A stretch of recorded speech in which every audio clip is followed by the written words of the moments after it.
Ukraine के पश्चिमी शहर लवीव पर रूस के मिसाइल अटैक से भारी तबाही मच गई, जिसके बाद वहां यूक्रेन की सेना ने जंग का अभ्यास तेज कर दिया, जिसमें आम लोगों के भी जुड़ने की खबर है। बताया गया कि पुतिन की सेना ने जंग की शुरुआत के बाद लवीव पर यह सबसे बड़ा हमला किया, जिसकी वजह से लवीव के कई इलाकों को भारी नुकसान पहुंचा। वहां से सामने आई एक तस्वीर में दिखा कि रात के अंधेरे में भी रूसी सेना शांत नहीं बैठी और उसने एक के बाद एक कई मिसाइलें दागी, जिससे वो इलाका थर्रा उठा। रूसी सैनिकों ने कई घंटों तक वहां जंग जारी रखी।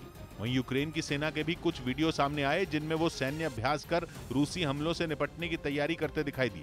खबर है कि लवीव के रहने वाले कई लोगों ने भी इस अभ्यास में हिस्सा लिया, ताकि वो जंग में हथियार चलाना जान सकें और रूसी सैनिकों से मुकाबला करने में अपनी सेना की मदद कर सकें, जिसके लिए उन लोगों को फौजियों की ही तरह ट्रेनिंग दी गई। इस ट्रेनिंग के तहत उन्हें सटीक निशाना लगाना और छिपकर दुश्मन पर वार करना भी सिखाया गया।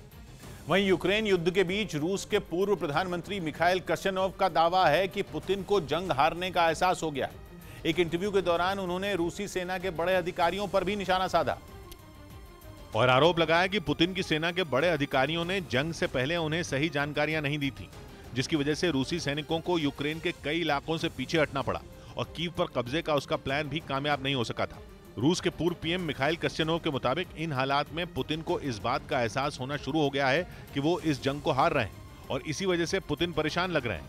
यानी रूस के पूर्व प्रधानमंत्री ने यूक्रेन युद्ध में पुतिन की रणनीति पर ही सवाल उठा दिए। हालांकि साल 2000 में जब पुतिन पहली बार राष्ट्रपति बने थे, तब उन्हें रूस का पीएम बनाया गया था। लेकिन साल 2008 में कश्यनोव विपक्ष में चले गए, तब उन्होंने राष्ट्रपति पद का चुनाव लड़ा था। इसके बाद वो पुतिन के विरोधी बन गए और तब से रूस से बाहर ही रह रहे हैं। उधर खबर है कि यूक्रेन जंग की वजह से दुनिया भर में अलग थलग पड़ने के बाद रूस में ही पुतिन से युद्ध जल्द खत्म करने की आवाज उठनी शुरू हो गई। 24 फरवरी को रूस की सेना ने यूक्रेन पर धावा बोला था और उस वक्त रूस की तरफ से यह दावा किया गया था कि उसकी भारी भरकम सेना के आगे ज़ेलेंस्की की सेना घुटने टेक देगी।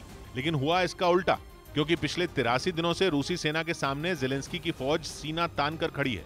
ऊपर से पश्चिमी देशों ने रूस पर तमाम तरह के प्रतिबंध लगा दिए। यही वजह है कि अब रूस में ही पुतिन से जंग खत्म करने की मांग शुरू हो गई। ये अपील रूसी वायुसेना के पूर्व कमांडर मिखाइल खोदारेनॉक ने की।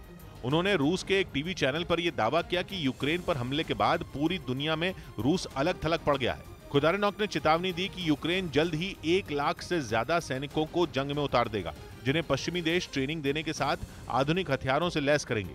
ये भी दावा किया गया कि जंग में रूस की स्थिति अच्छी नहीं है और पूरी दुनिया पुतिन के खिलाफ है, जिससे रूस को बाहर निकलने की जरूरत है और ये तभी हो पाएगा जब रूस यूक्रेन में अपना सैन्य अभियान खत्म कर दे। उन्होंने पुतिन को चेतावनी दी कि अगर जल्द ही युद्ध खत्म नहीं होता है तो रूस को आने वाले दिनों में गंभीर परिणाम भुगतने पड़ सकते हैं।